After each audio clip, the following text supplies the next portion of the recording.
Hi guys! Ang swerte ko kahapon. Ayan, may nagbigay ng cute na langka. Cute lang yan siya sa personal. Panggulay talaga siya. Ayan, binigyan niya ako ng panggulay. Kasi ang dami ng bunga ng langka niya at bibigyan pa daw niya ako pag mahinog na.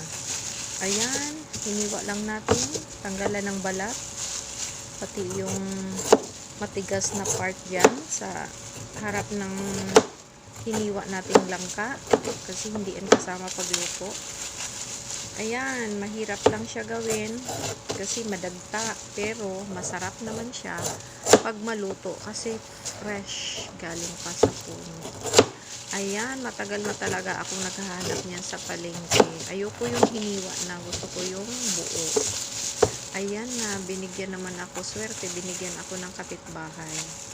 Tapos ayan, pagkatapos yan, hugasan lang natin mabuti.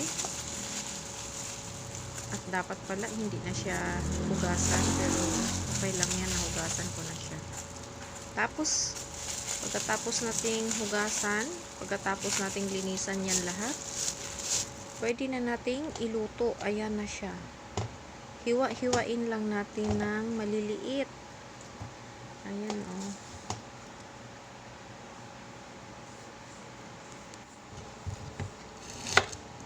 Ayan, nahiwain natin. Ayan, hanggang maubos lahat. Paghiwa, ayan na siya, tapos na. Mag-umpis, set aside lang natin yon. Tapos maglagay tayo ng tin coconut milk. Ayan, pakuluan lang natin.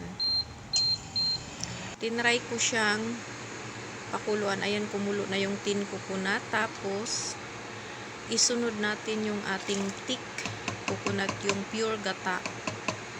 Kaya ko siya ginanyan, pakuluan muna para iwas mabilis panis. Kasi 'di ba pag magulay tayo ng langka, laging napapanis agad pag hindi nalagay sa freezer. Ayan, kumulo na, lagyan natin ng tanglad, ng luya, ng sibuyas.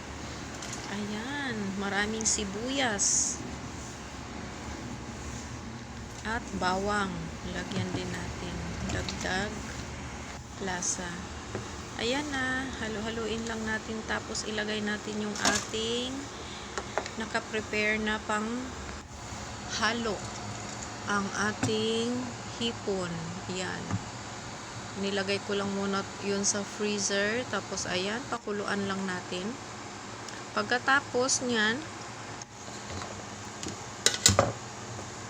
ayan na, humalo na ang lasa ng shrimp sa ating boiled coconut milk. Pagkatapos, hanguin lang natin, tanggalin natin yung ating shrimp para hindi siya ma-overcook. Ayan na, ilagay na natin yung ating langka na hiniwa-hiwa ng maliit. Ayan.